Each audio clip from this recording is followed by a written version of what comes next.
প্রিয় দর্শক, বাংলাদেশ ওয়েদার আপডেটের গুরুত্বপূর্ণ আবহাওয়ার খবরে সকলকে স্বাগত জানাই। আজ 24শে আগস্ট 2026।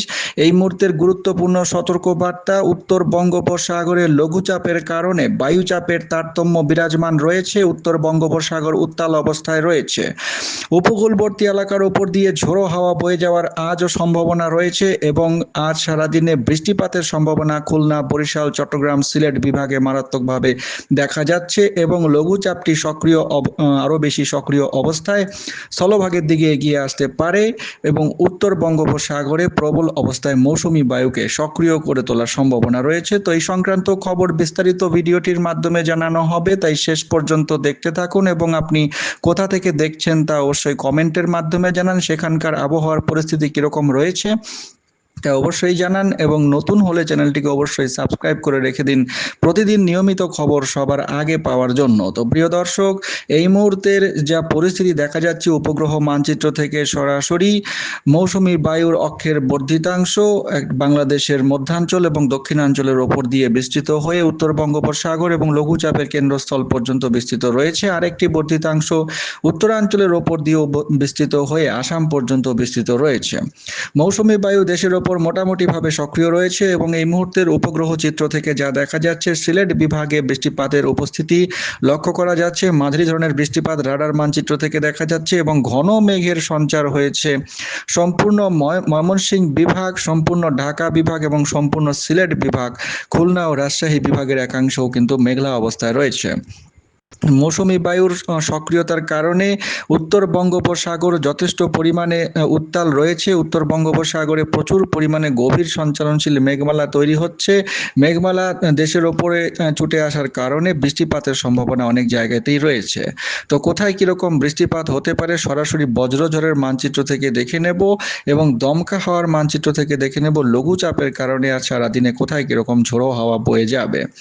আজ ভোরের মধ্যে দেখা যাচ্ছে এইদিকে উপকূলবর্তী সন্দ্বীপ এবং চট্টগ্রাম বিভাগের চট্টগ্রাম, সন্দ্বীপ, হাতিয়া, এছাড়াও উড়িরচর, এছাড়াও এদিকে নোয়াখালী, ফেনী, রামগতি, হাতিয়া, মনপুরা, নিঝুম, উত্তর চরমানিকা এবং এদিকে বরিশাল বিভাগের কুয়াকাটা, কলাপাড়া, চরযমুনা এই সমস্ত এলাকার ওপর দিয়ে 50 থেকে 60 কিলোমিটার প্রতি ঘন্টা বেগে আজ ভোরের মধ্যে ঝড়ো হাওয়া বয়ে যাওয়ার সম্ভাবনা রয়েছে। পরবর্তী সময়ে ঝড়ো হওয়ার পরিমাণ যথেষ্ট বৃদ্ধি পাবে বলে মনে করা হচ্ছে এবং দিনের বেলার দিকে অর্থাৎ সকাল থেকে দুপুরের মধ্যে চট্টগ্রাম বিভাগের বিস্তীর্ণ এলাকা, বিশেষ করে দক্ষিণ দিকের কক্সবাজার সহ এদিকে মহেশখালী, কুতুবদিয়া, চট্টগ্রাম, চাকারিয়া, থানচি, রোয়াংছড়ি এবং এদিকে মিরসরাই এবং তার আশেপাশে খাগড়াছড়ি, ফেনী, নোয়াখালী, হাতিয়া, সন্দ্বীপ এই সমস্ত জায়গার ওপর দিয়ে 50 থেকে 60 কিলোমিটার প্রতি ঘন্টা বেগে দমকা হাওয়া বয়ে যাওয়ার সম্ভাবনা রয়েছে। এছাড়াও দমকা হাওয়া থাকবে অন্যান্য জায়গাতে, ঢাকা বিভাগ, এদিকে কুমিল্লার আশেপাশে, ব্রাহ্মণবাড়িয়া, এছাড়া রাজশাহী, পাবনা, রংপুর বিভাগের কিছু এলাকার ওপর দিয়েও ঝোড়ো হাওয়া বয়ে যাওয়ার সম্ভাবনা রয়েছে 30 থেকে 40 কিলোমিটার প্রতি ঘন্টা বেগে দমকা আকারে। দিনের মধ্যভাগে ঝোড়ো হওয়ার পরিমাণ আরও বৃদ্ধি পাবে 50 থেকে 60 কিলোমিটার গতিবেগে ঝোড়ো হওয়া উপকূলবর্তী বরিশাল বিভাগ, চট্টগ্রাম বিভাগ, সম্পূর্ণ চট্টগ্রাম বিভাগ এবং হাতিয়া, সন্দ্বীপের ওপর দিয়ে বিশেষ করে শক্তিশালী দমকা হাওয়া বয়ে যাওয়ার সম্ভাবনা রয়েছে। বিকেলের দিকে ঝোড়ো হওয়ার পরিমাণ আরও বৃদ্ধি পাবে।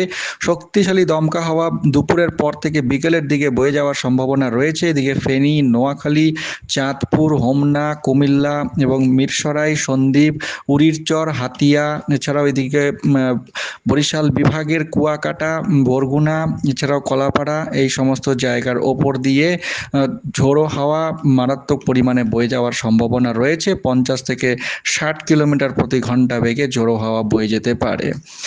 দিনের পরবর্তী সময়ে বিকেল থেকে সন্ধ্যার মধ্যেও কিন্তু ঝোড়ো হাওয়া যথেষ্ট পরিমাণে থাকবে। ঢাকা বিভাগের ওপর দিয়েও ঝোড়ো হাওয়া বয়ে যেতে পারে।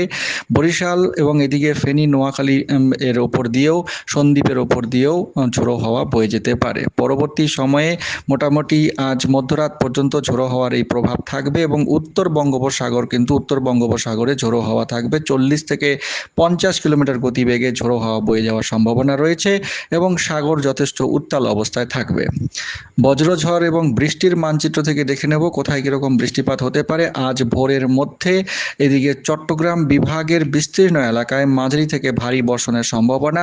চট্টগ্রাম বিভাগের চট্টগ্রাম, এছাড়াও এদিকে কক্সবাজার, ঈদগাঁও, এছাড়াও পটুয়ারটেক, দক্ষিণ আলিখালী, ঘনারপাড়া, মনখালী, পটুয়ারটেক, পিঞ্জিরকুল, নাইখনছড়ি, এছাড়াও মহেশখালী, কুতুবদিয়ার আশেপাশে এবং এদিকে বাঁশখালী, আনোয়ারা, এছাড়াও এদিকে সন্দ্বীপে মাঝারি থেকে ভারী বর্ষণের সম্ভাবনা রয়েছে। স্বর্ণদ্বীপ, ভাসানচর এবং উড়িরচর এই কয়েকটি জায়গায় ভারী বৃষ্টিপাতের সম্ভাবনা থাকছে। বরিশাল বিভাগে এবং হাতিয়া আশেপাশে বৃষ্টিপাত মাঝারি ধরনের হতে পারে বজ্রপাত সহ। বরিশাল বিভাগের কুয়াকাটা, কলাপাড়া, বরগুনা, পটুয়াখালী এই সমস্ত জায়গায় এবং খুলনা বিভাগের শ্যামনগর এবং তার আশেপাশে বজ্রপাত সহ হালকা বৃষ্টিপাতের সম্ভাবনা রয়েছে আজ ভোরের মধ্যে। রংপুর ও সিলেট বিভাগের দু একটি জায়গাতেও হালকা বৃষ্টিপাতের সম্ভাবনা। রংপুরের এদিকে ভুরুঙ্গামারি, খালিশা চাপানি এবং এদিকে বরুড়া এবং এদিকে পঞ্চগড়ের আশেপাশে হালকা বৃষ্টিপাতের সম্ভাবনা রয়েছে। সিলেট বিভাগের সিলেট সহ জয়ন্তিয়াপুর, জাকিগঞ্জের আশেপাশে হালকা বৃষ্টিপাত হতে পারে আজ ভোরের মধ্যে। পরবর্তী সময়ে অর্থাৎ ভোর থেকে সকাল 8টা-9টার মধ্যে একই রকম পরিস্থিতি থাকবে। উপকূলবর্তী বিভাগগুলিতে মাঝারি বৃষ্টিপাতের সম্ভাবনা। নোয়াখালী, ফেনী, মিরসরাই, স্বর্ণদ্বীপ, হাতিয়া, এছাড়াও এদিকে চাঁদপুরের আশেপাশে এবং রামগতি, বুরহানুদ্দিন, মনপুরা, এছাড়াও কপালবেড়া, দশমিনা, কলাপাড়া, কুয়াকাটা, বরগুনার আশেপাশেও হালকা বৃষ্টিপাতের সম্ভাবনা থাকছে। এই লঘুচাপের কারণেই এই বৃষ্টিপাত এবং ঝোড়ো হাওয়া বয়ে যাওয়ার সম্ভাবনা থাকছে। পরবর্তী সময়ে অর্থাৎ সকাল 8টা থেকে দুপুর 11টা থেকে 12টার মধ্যে একই রকম পরিস্থিতি থাকবে। ঝোড়ো হাওয়া সহ হালকা বৃষ্টিপাতের সম্ভাবনা থাকছে কক্সবাজার সহ এদিকে কক্সবাজার, মহেশখালী, টেকনাফ এবং এদিকে বরিশাল বিভাগের বরগুনা, কুয়াকাটা, কলাপাড়া এবং হাতিয়া, সন্দ্বীপ, স্বর্ণদ্বীপ এবং এদিকে ফেনী, নোয়াখালীর আশেপাশে হালকা বৃষ্টিপাতের সম্ভাবনা দেখা যাচ্ছে। পরবর্তী সময়ে বৃষ্টিপাত বৃদ্ধি পাবে। দিনের মধ্যভাগে বরিশাল বিভাগে মাঝারি থেকে ভারী বর্ষণের সম্ভাবনা থাকছে। বরগুনা, কুয়াকাটা, কলাপাড়া, এছাড়াও এদিকে পটুয়াখালী, বরিশাল, উত্তর চরমানিকা, চর যমুনা এবং হাতিয়া, সন্দ্বীপ, এদিকে মনপুরা, নিঝুমদ্বীপ, বুরহানুদ্দিন, রামগতি, ভোলা, বরিশাল, মেহেন্দিগঞ্জ, রাজাপুর, জিয়ানগর, মতবাড়িয়া, মংলা, কয়রা, শ্যামনগর, খুলনা বিভাগের পাইকগাছা, চালনা, চুকনাগর, কলারোয়া, সাতক্ষীরা এই সমস্ত অঞ্চলে হালকা বৃষ্টিপাতের সম্ভাবনা থাকছে। বজ্রপাত সহ এই লঘুচাপের কারণে ঝোড়ো হাওয়া সহ বৃষ্টিপাত হতে পারে। দুপুর থেকে বিকেলের মধ্যে ভারী বৃষ্টিপাতের সম্ভাবনা থাকছে কয়েকটি জায়গায় উল্লেখযোগ্যভাবে। তার মধ্যে খুলনা বিভাগের বগুড়া সহ কালীগঞ্জ, দর্শনা, ঝিনাইদহ, এদিকটায় যশোর এবং এদিকে কলারোয়া, সাতক্ষীরা, এছাড়াও খুলনা সহ এদিকে কালিয়া, গোপালগঞ্জ, আগাইলঝড়া, মাদারীপুর, মেহেন্দিগঞ্জ, বরিশাল বিভাগের বরিশাল, চিতলমারি, রাজাপুর, পটুয়াখালী এই সমস্ত জায়গায় মাঝারি থেকে ভারী বর্ষণের সম্ভাবনা থাকছে। চট্টগ্রাম বিভাগের খাগড়াছড়ি, রাঙামাটি এবং এদিকে বিলাইছড়ি, রাঙ্গুনিয়া, বান্দরবান, লোহাগাড়া, রেমারকি, আলীকাদম এই সমস্ত অঞ্চলেও মাঝারি থেকে ভারী বর্ষণের সম্ভাবনা থাকছে। ঢাকা বিভাগেও বজ্রপাত সহ হালকা বৃষ্টিপাত। রাজশাহী বিভাগের রাজশাহীর আশেপাশে এবং এদিকে বগুড়ার আশেপাশেও হালকা বৃষ্টিপাত। পাবনাতেও হালকা বৃষ্টিপাতের সম্ভাবনা থাকছে আজ দুপুর থেকে বিকেলের মধ্যে। পরবর্তী সময় বিকেল থেকে সন্ধ্যার মধ্যে চট্টগ্রাম বিভাগের দু একটি জায়গায় মাঝারি বৃষ্টিপাতের সম্ভাবনা রয়েছে। রাঙামাটি এবং এদিকে বিলাইছড়ির আশেপাশে হালকা বৃষ্টিপাত। এছাড়াও এদিকে দীঘিনালা, লাঙাডুর আশেপাশে হালকা বৃষ্টিপাতের সম্ভাবনা রয়েছে। ত্রিপুরাতে বজ্রপাত সহ হালকা বৃষ্টিপাতের সম্ভাবনা। এছাড়াও এদিকে আজমিরগঞ্জ, নবীগঞ্জ, হবিগঞ্জ, মৌলভীবাজার, ফেঞ্চুগঞ্জ, সিলেট বিভাগের সিলেট, জাকিগঞ্জ, কুলাউড়া, এদিকে জয়ন্তিয়াপুর, কানাইঘাট, চরখাই, মোলাইতিলা, গোয়াইনঘাট, ভোলাগঞ্জ, ছাতক, সুনামগঞ্জ, বিশ্বনাথ, সিলেট, জগন্নাথপুর, পাথারিয়া, ময়মনসিংহ বিভাগের তাহিরপুর, উত্তর বংশীকুণ্ড, কলমাকন্দ, ধর্মপাশা, মোহনগঞ্জ এই সমস্ত এলাকায় মাঝারি থেকে ভারী বর্ষণের সম্ভাবনা সম্ভাবনা রয়েছে আজ বিকেল থেকে সন্ধ্যার মধ্যে।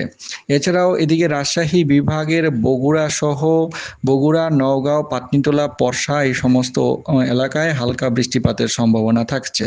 পরবর্তী সময়ে অর্থাৎ রাত 8টা থেকে মধ্যরাতের মধ্যে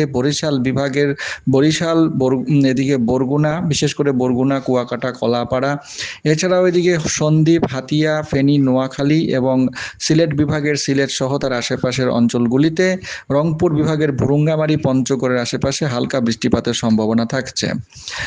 মধ্যরাতের দিকে উপকূলবর্তী বিভাগগুলিতে ঝোড়ো হাওয়া সহ বৃষ্টিপাতের সম্ভাবনা। একই রকমভাবে বরগুনা, কুয়াকাটা, কলাপাড়া, এছাড়াও এদিকে হাতিয়া, সন্দ্বীপ, বুরহানুদ্দিন, মনপুরা, নোয়াখালী এবং তার আশেপাশের অঞ্চলগুলিতে হালকা বৃষ্টিপাত, বজ্রপাত সহ হওয়ার সম্ভাবনা থাকছে। রংপুর বিভাগে মধ্যরাতের দিকে হালকা বৃষ্টিপাতের সম্ভাবনা এবং মেঘলা আকাশ থাকতে পারে। রাজশাহী বিভাগের নাচল, পরশা, পাতনিতলা, নওগাঁও এবং এদিকে রংপুর বিভাগের দিনাজপুর, ঠাকুরগাঁও, পীরগঞ্জের আশেপাশে এবং পঞ্চগড়ে হালকা থেকে মাঝারি বৃষ্টিপাতের সম্ভাবনা রয়েছে আজ মধ্যরাতের দিকে। আজ মধ্যরাত থেকে আগামীকাল 25 তারিখ ভোরের মধ্যে যা দেখা যাচ্ছে, এদিকে চট্টগ্রাম বিভাগের ফেনী, নোয়াখালী, সন্দ্বীপ, হাতিয়া এবং তার আশেপাশের এলাকাগুলিতে, বরিশাল বিভাগের বরগুনা, কুয়াকাটা, কলাপাড়া, রংপুর বিভাগের পঞ্চগড়, লালমনিরহাট, ভুরুঙ্গামারী এবং ঢাকা বিভাগের ওপর দিয়ে ঝোড়ো হাওয়া বয়ে যেতে পারে এবং এই অঞ্চলগুলিতে হালকা বৃষ্টিপাতের সম্ভাবনা। সিলেট বিভাগের সিলেট, ছাতক, সুনামগঞ্জ এবং এদিকে ময়মনসিংহ বিভাগের 2-1টি জায়গা, কলমাকন্দ, সুনামগঞ্জের আশেপাশে হালকা বৃষ্টিপাতের সম্ভাবনা রয়েছে আগামীকাল 25 তারিখ ভোরের মধ্যে। তো দর্শক, এই ছিল 24 ঘন্টার বৃষ্টিপাতের পূর্বাভাস এবং পরবর্তী সময়গুলিতেও দেখা যাচ্ছে আগামীকাল 25 তারিখ দিনের বেলাতেও হালকা মাঝারি বৃষ্টিপাত অনেক জায়গাতেই থাকবে এবং দুপুরের পর থেকে খুলনা, চট্টগ্রাম, বরিশাল, সিলেট বিভাগে, রংপুর বিভাগেও হালকা মাঝারি বৃষ্টিপাতের উপস্থিতি লক্ষ্য করা যাচ্ছে। মোটামুটি 28 তারিখ পর্যন্ত যা আপডেট পাওয়া যাচ্ছে, বৃষ্টিপাতের এই চলমান প্রবণতা, হালকা মাঝারি বৃষ্টিপাত চলতে থাকবে। তবে গরম কিন্তু কমবে না, চ্যাপচ্যাপে গরম থাকবে। তার মাঝে মাঝে বৃষ্টিপাত অনেক জায়গাতে হওয়ার সম্ভাবনা রয়েছে সারা দেশ জুড়ে। 28 তারিখ পর্যন্ত আপাতত যা খবর পাওয়া যাচ্ছে, বৃষ্টিপাতের চলমান প্রবণতা থাকবে। বিক্ষিপ্তভাবে মাঝারি থেকে ভারী বর্ষণ অনেক জায়গাতেই হতে পারে, তবে চ্যাপচ্যাপে গরম অনেক জায়গাতেই বিরাজমান থাকবে। তো দর্শক, এই ছিল বিস্তারিত আবহাওয়ার খবর। চ্যানেলের সঙ্গে থাকুন, চ্যানেলটিকে সাবস্ক্রাইব করে রেখে দিন প্রতিদিন নিয়মিত খবর এরকমভাবে পাওয়ার জন্য এবং গুরুত্বপূর্ণ খবর অবশ্যই সকলের কাছে শেয়ার করে জানিয়ে দিন। অনেক ধন্যবাদ।